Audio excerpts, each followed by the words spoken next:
What's up, Joyriders? Hey, everyone! Guess what? What? This is episode 10!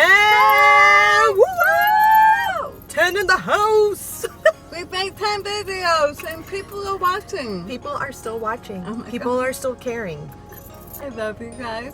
So and we have how many subscriptions? we have over 300 subscribers or something like that. Oh my Something God. crazy like that. Thank you, subscribers. Thank you Yes. for watching us. Thank you, Joyriders. Joyriders. Yes. Subscribers. Subscriber Joyriders.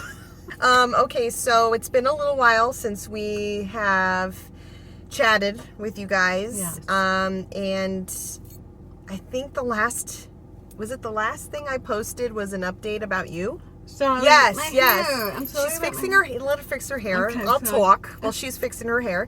The last thing I posted was an update from the Costco parking lot. That's right. That's right. About how I had just left the hospital because she was in the hospital having complications from her feeding tube procedure. I know, seriously. It was awful. Awful. Yeah. 2 weeks more in the hospital. I thought I was going crazy. Yeah. And I had to break her out of the hospital the first time around because she was going a little bit crazy in there, like, get me the heck out of here. Seriously. So to end up back in the hospital not even 2 weeks later was such a bummer and a major discouragement. Just a quick recap, she had some complications from her feeding tube procedure because she didn't have it done the normal way that most people have it done. Right. They had to go in a little bit more invasively, and as a result she got an infection. Then they had to switch out tubes, and it took a little while, but you're here. I'm home. You're here. I'm You've been home. home for about... There's no place like home. I've been home now a little over almost 2 weeks. A lot has happened in those 2 weeks, but my husband has become solely my caregiver as my brother and sister helped move my mom out into a manufactured home, and they're taking care of her. So Russell, my husband, doesn't have to do double duty. And that has been a real blessing and a surprise blessing because I wondered how we were going to manage both him taking care of me and her. I'm sure we would have done it, but it would have been hard on him, as I still have an open wound that has to be, the dressing has to be changed daily, and I still have issues with the feeding tube, but it's just stuff that's coming out, the gastric content. But but we're managing that quite well. So it's been a hard road, a rough road, a road I wouldn't want anybody to go down, and those that have suffered any kind of serious illness, they can relate to me, or I can relate to them. I had some dark moments in the hospital, more than I ever had in my life, but I'm coming on the other side of that, and obviously because of my faith and the hope that we share, we still are very much excited to see what God's going to do through me, through this illness, and how it affects my family and friends. I was able to get out last week and have a time of get lost in that gray right out of my hair with my hairdresser, and then spend some time with my friends who prayed over me. And it was tiring. I get very fatigued. Can you say that word? Fatigued. I don't have a lot of energy. My hope was that this feeding tube would give me the nutrition I needed to give me more energy. I'm not quite there yet, but it is working as far as getting the food, and my body seems to handle it quite well. So I'm doing good. How about you? How are you doing? I'm doing good. Thank you. Thanks for asking. No, a lot of people have been, I think, assuming that you're feeling better. And I think the unfortunate thing is, like, she's really not feeling better. Not as, I guess, I'm feeling better. I mean, better being home. Well, the infection is gone. Yes. Praise the Lord, because that was really bad. So but, like having the feeding tube hasn't given you this, like, new lease on life. or this like all this energy, and you know you're still not. She's still sick. I'm still really sick. I know. I want to feel better. I get up every day and pray for strength to make it through the day. And so far, the Lord's blessed me. It's hard. I tried to help my mom move a couple of things, and it exhausted me. But, you know, I want to participate. Right. I still want to be me, and I still want to do things. Right. I'm a go-getter, and it's been very difficult not being able to do much of anything, you know? Yeah. But I know that this was a major surgery. This was not a simple surgery. Yeah. I found out it takes about a year to fully recover from the surgery, and I don't have time for that. Ain't nobody got time for that. Girl, I just want to get back to my life. I miss my job. I want to work, but I'm trying. That's all I can say.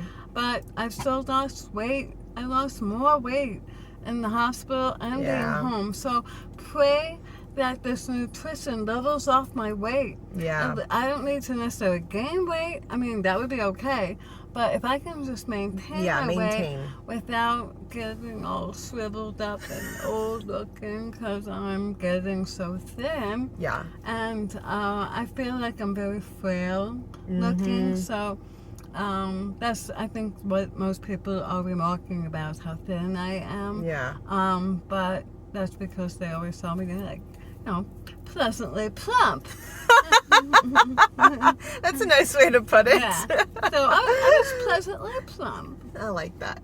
And now I'm just like a shriveled up old lady. So everybody's asking me, are you moving forward with treatment? Okay, so I just had my PET scan yesterday. The PET scan will determine if the cancer has traveled into other organs of my body. Right now, I don't have answers to that. Yeah. That will probably change the trajectory of what type of treatment plans I will have. Right now, I did have a treatment plan set up that was going to be 7 weeks of radiation, and then the hematologist oncologist wanted to do chemo in between, 6 hours of chemo every 2 weeks. I listened to both of them. I got very much all the information.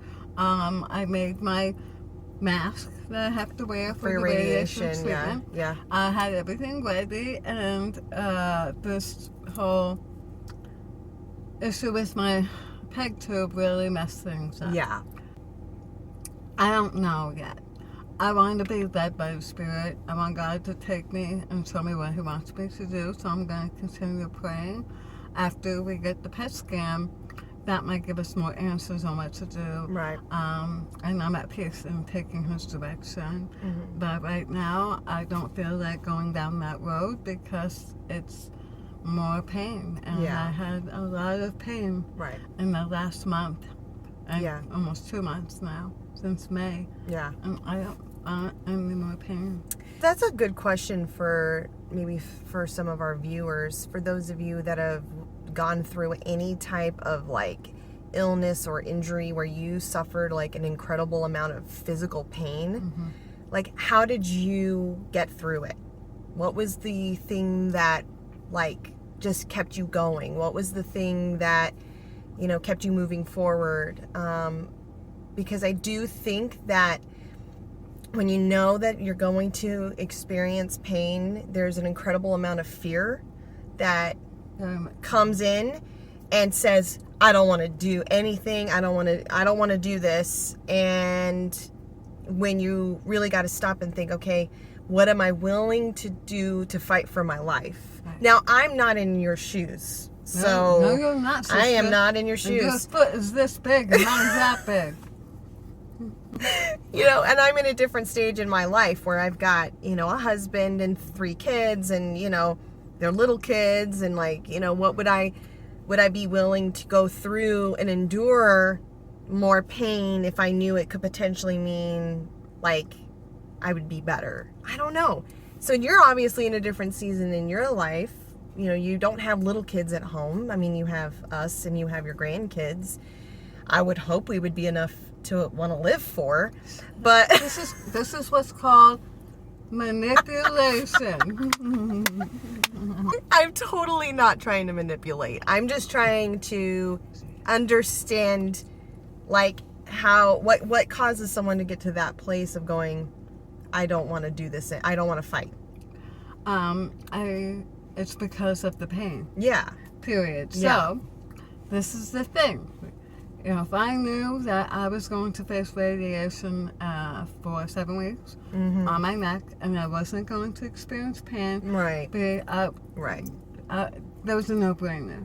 Right. So the pain that she's referring to is, it will feel like a really bad sore throat, right. like 24/7.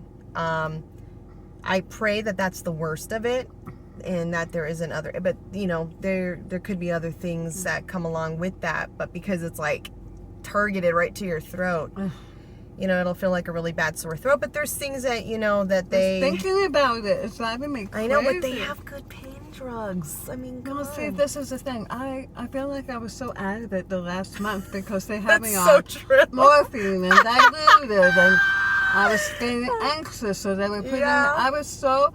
I was so inundated in drugs that. Yeah. Right. So I lost a month or so of my life this past I know. month. And that means I lost experiencing holding my grandkids or Right. being with my husband and going out on dates and just living life, right? Mm-hmm. That's been robbed of me. And then I have to look forward to 7 more weeks of that. So this is something I don't want to, I'm not looking forward to in that regard. However, Right. I don't have a death wish. Again, I don't want to die. I love my kids and my grandkids, and especially my husband and my family, my sisters, brothers, and my mom. I have a lot to live for. I do. The thing is none of them have experienced what I just experienced, and the decisions that I make have to be solely mine. And and that's really hard, because if the shoe was on the other foot, okay, well, of course, we have a different life, but if the shoe was on the other foot, would I be able to sit back and say, whatever you decide, honey, Right. whatever you Right, decide? right. Because I'm not hearing that. So nobody's saying, it's okay, whatever you decide, whatever you want to do is okay. I haven't heard that from anybody, except for I did talk to a respite care specialist in the hospital. Yeah. And she just said, what is it that you want? And I told her, and she goes, just let your voice be heard. Yeah. And blah, blah, blah. So at this point, I think I just don't have enough information to make a decision. But I could change like on a dime. Right. I've been in prayer about it, and I've been very intentional about the Lord directing my every step, moment by moment. Mm-hmm.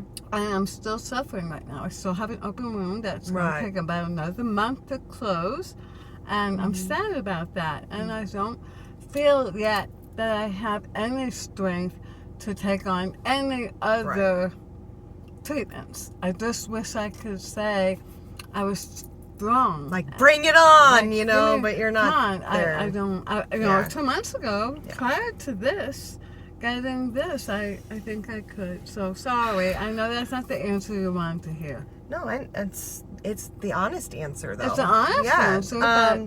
but see, I know they're all waiting for me to say I'm starting treatment. Well, I know, and I get it, and I don't blame you, but I'm apprehensive. Well, I totally don't blame you at all. I'm glad.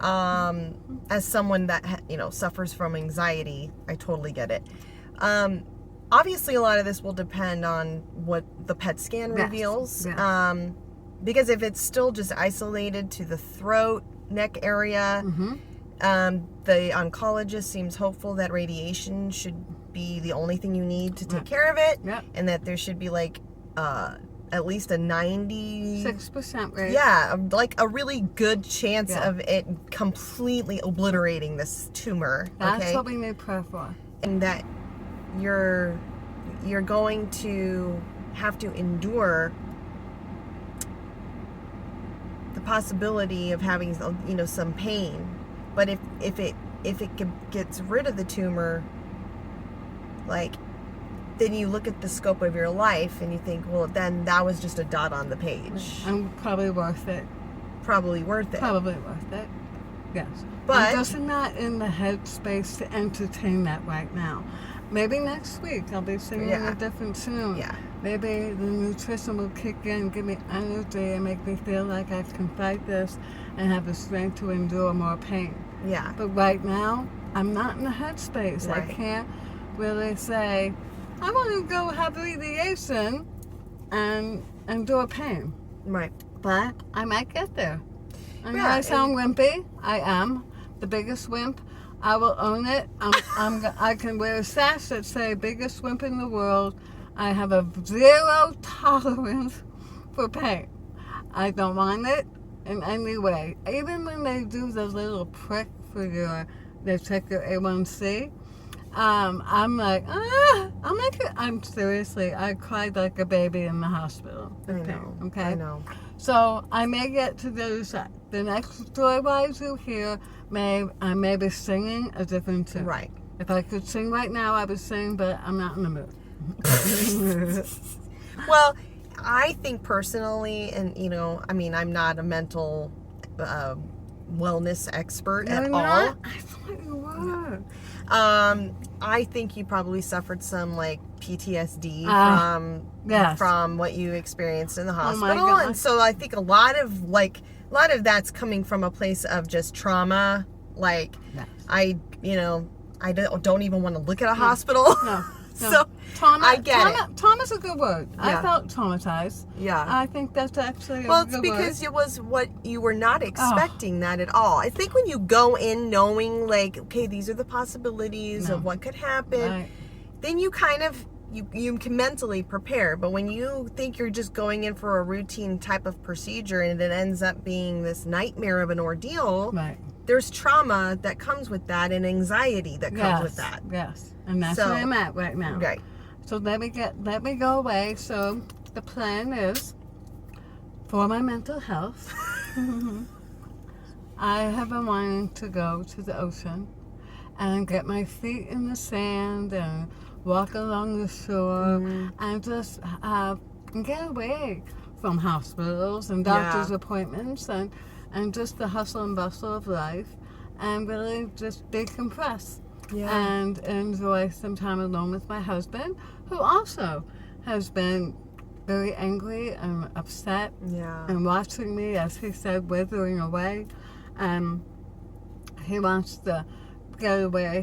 He's more worried about our trip than I am. Yeah. I don't know if he thinks I'm going to drop that or what, but I don't know what he's thinking, but I mean, we have a lot to take with us, and he still has to take care of my wounds, but we'll make the best of it. California's not far away, right? And we have a lovely hotel overlooking the ocean. We can't do much. I can't really do much, but there might be something to be said about sitting and watching beautiful sunrises and sunset in the West Coast and just enjoying time alone, quiet, and getting refreshed and rejuvenated. And then I have to come back Sunday, because next week is full of doctor's appointments, and here I start back on that journey. Yeah. So I'm not going to go past today. Yeah.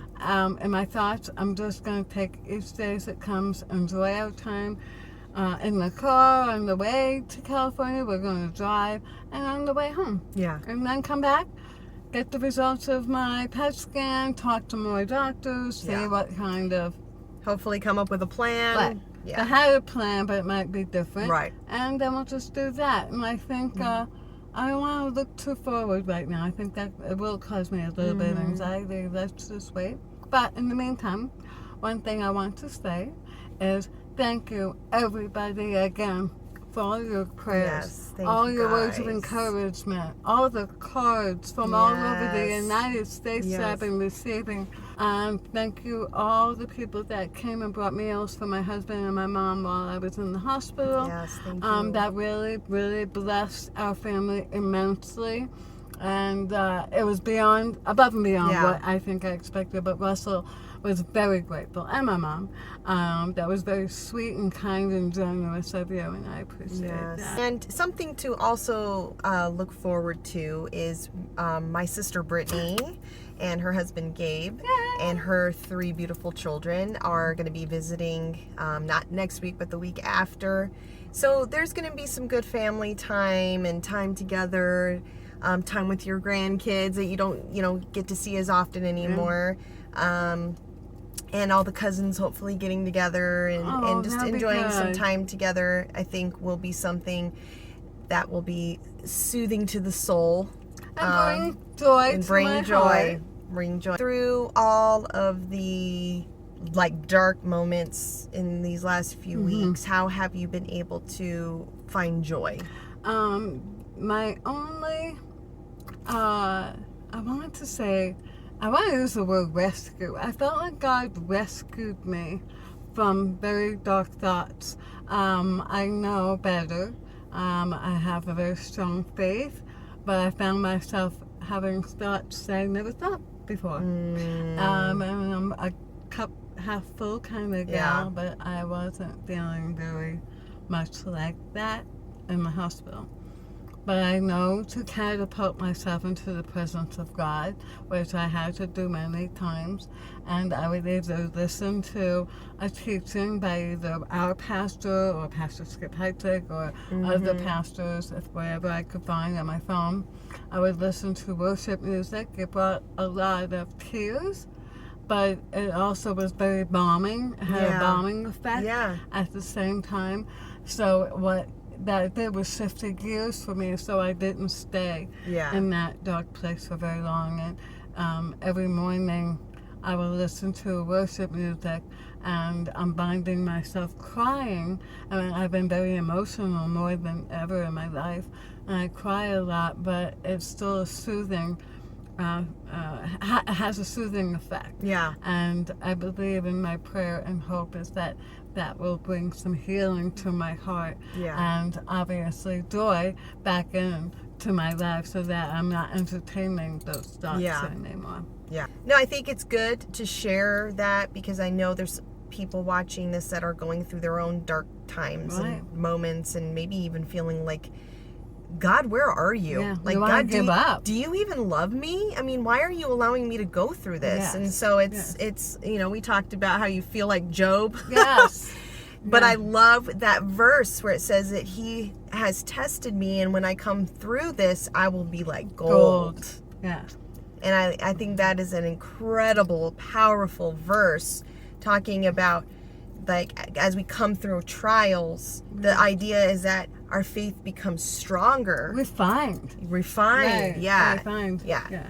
But we just wanted to, once again, thank you for riding along with us. The journey is far from over. We still don't have all the answers, but we're continuing to trust the Lord through every step of this journey. He has not left us. He has not forsaken us. We'll keep you guys posted as far as PET scan results and what the treatment plan is. And as always, we would love for you to like, comment, subscribe, and share our videos with whoever you think could use some joy in their life right now and some encouragement. Well, we love you. We love you guys. We love you guys. You joy riders. Remember to follow us on Instagram and Facebook if you haven't already. I try to keep those pages updated as much as possible, and you can always private message us there. You can also email us at joy.rides.als@gmail.com. Thank you guys. God bless you. Love you guys. Mwah.